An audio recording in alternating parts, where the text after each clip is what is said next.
രാജ്ഭവൻ കുറേ പ്രാവശ്യം കണ്ടു.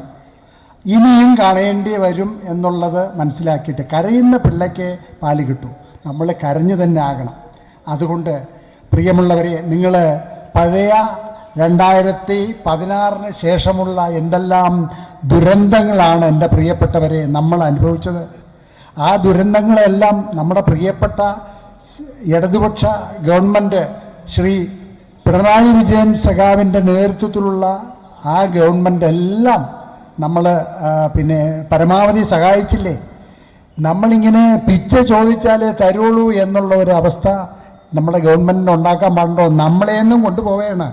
ഓരോ സംസ്ഥാനങ്ങൾക്കും കൊടുക്കേണ്ടത് കൃത്യമായിട്ട് അതിൽ കൂടുതൽ കൊടുക്കുന്നുണ്ട്, പക്ഷെ ദ്രോഹിക്കുന്നു. അതിന് ഒരു ശാപം കേരളത്തിൻ്റെ മൊത്തം ജനങ്ങളും. പ്രിയപ്പെട്ടവരെ, ഒന്നും വേണ്ട. ആ മുണ്ടക്കൈ ചുരൽമല ദുരന്തത്തിൽ ആശുപത്രിയിൽ കിടന്ന ആ കൊച്ചു കുഞ്ഞ് മാത്രം വിചാരിച്ചാൽ മതി. ആ കുഞ്ഞിനെ എടുത്ത് തലോടിക്കൊണ്ട് ഒരു വലിയ മഹാൻ ഇന്ത്യയുടെ പ്രധാനമന്ത്രി പറഞ്ഞു. അങ്ങനെ ആ ചിരി കണ്ടപ്പോഴേ കുഞ്ഞ് ഒരുപാട് ആഗ്രഹിച്ചു. ആ കുഞ്ഞ് ആഗ്രഹിക്കുന്നത് പോലെ തന്നെയാണ് കേരളത്തിലെ ജനങ്ങൾ മൊത്തത്തിൽ ആഗ്രഹിച്ചത്. ഒരു മുട്ടായി പോലും കൊടുക്കാൻ അദ്ദേഹത്തിന് കഴിഞ്ഞോ?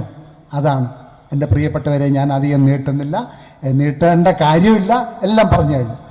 പിന്നെ ഇവിടെ വന്ന എൻ്റെ കേരള കോൺഗ്രസ് ബിയിലെ പ്രവർത്തകരുണ്ട്.